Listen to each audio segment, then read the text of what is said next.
Hello, and thank you for stopping by.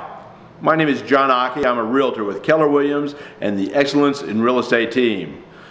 This video is one of a series of short videos that are geared towards the senior housing market, and it's entirely meant to stimulate the thought process when evaluating senior housing and what makes the difference whether you're relocating from a family neighborhood to another family neighborhood and just looking for a home, or you're looking to move into a senior community. Well, in this special segment, it's called What's Different for Seniors, okay? And we're talking about what is it that makes a senior community a senior community. First of all, I should state that here in Hemet, California, we're part of Riverside County, of course, and Riverside County is the only county in the state that has mandated housing discrimination based on age, and we do that with our senior housing, 55 plus housing.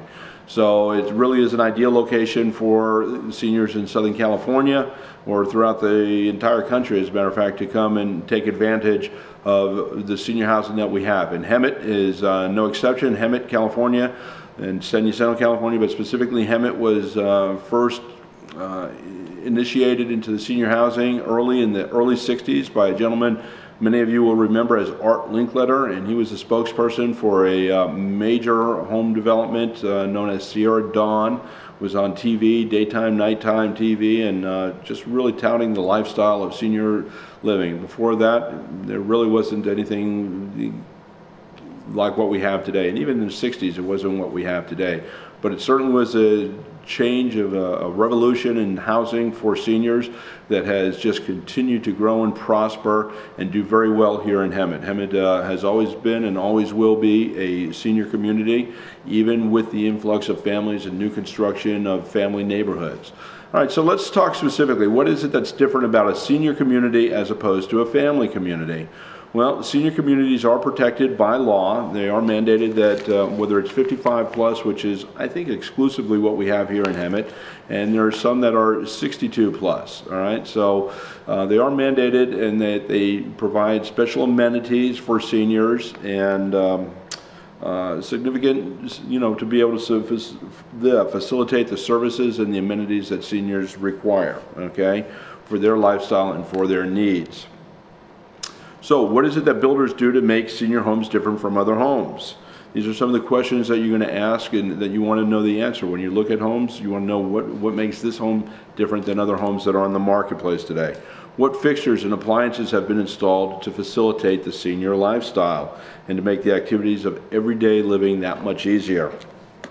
Are there any structural differences incorporated into the floor plan, into the structure itself, that may or may not be evident to the uninitiated? And some of the things that you may be looking for, not always, but you may be looking for the wider hallways in case you have a wheelchair or a walker and you need to get from one part of the home to another. Bathroom walls are typically reinforced so that you can install. They may not always be installed, but so that at some point, if and when the need ever arises, you can easily install handicap rails to help yourself on and off of the throne, on and off in and out of the bathtub, and other places where they may be needed. So senior living typically also means a community association. And you want to know how association fees compare to the cost of comparable maintenance and repair and services at your present home or another home that you may be considering. If you were to buy a home in a family tract, an all-age tract, and you had to pay for a gardener, you had to pay for, let's say you have a pool and pool service, and you had to pay for fire insurance and all these other different issues, how does that compare to what your association fee is in a senior community? So what is the real value of the enriched lifestyle? That's something that you really need to ask yourself. What activities, what clubs, what involvement is available as part of that particular association? Do they have tennis courts? Do they have pools? Do they have a clubhouse? Do they have weekly dances and activities? Are there special interest clubs? There's many senior housing that are focused on a very specific, very narrow niche market. It may be there's senior housing out there that's exclusively for the deaf, and everyone knows American Sign Language, and the buildings are structured so that there's private little alcoves in the hallway so people can step aside and have a private conversation because they're signing. That's just one example. Other examples are maybe into the equestrian lifestyle, and every house has a place to tie your horse right out in the front door. Other homes are golf oriented, and you may have golf garage, or you may have an RV garage. You may have both, okay? So there's niche market housing that really are geared and designed to fulfill the needs of active seniors who want to live a long and fulfilling life, and they want to be able to accommodate their particular needs at that particular time. So as part of another issue that you want to consider, once you find a community that you like, a senior community, what about the larger community as a whole? Because as fulfilling as a senior community is, you're still going to want to go out and probably for your groceries, probably to go to a restaurant, probably to go to a show or a theater. And so what about the overall community itself? How accessible is it? What kind of amenities are available within that community?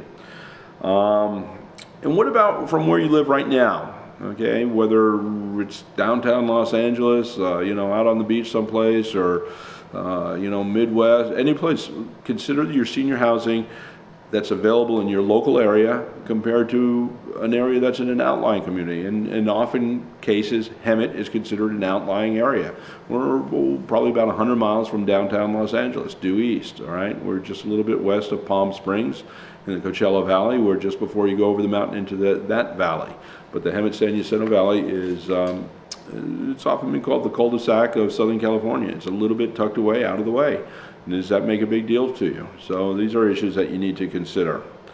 And then compare the difference between, once you find a major community that you like, let's say it's Hemet, how does that compare with living in a family-oriented community? What are the differences in expense of living there? What are the differences in the housing, the environment?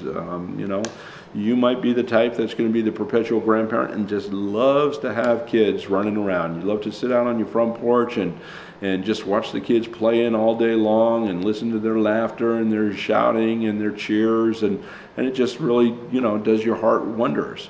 Others say, "Shut up, kid!" You know how I mean. So some of us, or most of us, are somewhere in between, though, I'm sure. But how does it compare? What's the impact for you? Okay. So when you consider moving to a new home, and you want to know all that you're going to be able to do, you're going to want to know that you're going to be able to enjoy it for many years to come. You should look at, when you're looking to move into senior housing, or when as a senior in your retirement housing, this should be the last move that you make. So you should think. Ask yourself all the right questions. Don't get caught up in the moment. Don't get caught up just because something is really appealing right now. Consider your lifestyle 5, 10, 20, 30 years from now. I can tell you right now, there's some original residence in Sierra Dawn that was built in the 60s, and here it is 2006. That's 40 years later. Yeah, they're old. They're still living there, okay? So what is your neighborhood going to be like? You're the home that you're considering moving to now. What's it going to be like for you 20, 30, 40 years down the road? Because although most of us probably won't make it that far, somebody that's watching this video will. And think about that now. And when you get that far, think about me, because I probably won't be here then either, okay? Because the aging process does take many paths. We know this, okay? Builders incorporate conveniences for known and unknown eventualities and accommodate the unknown possibilities. Anyway, so I just want you to know that this is one of a series of reports, and it's only meant to stimulate your thought process, as I've already mentioned. So until next time, this is John Occhi with the Excellence in Real Estate team. Looking forward to bringing you another report that will help you decide one way or the other of what's the right choice for you in the senior market, and so that you'll be educated to ask all the right questions. Thanks, and until next time, you and yours, I hope that you have a great day. Make every day a great day, because they all count, and God bless. Thanks for coming. All right, bye-bye now.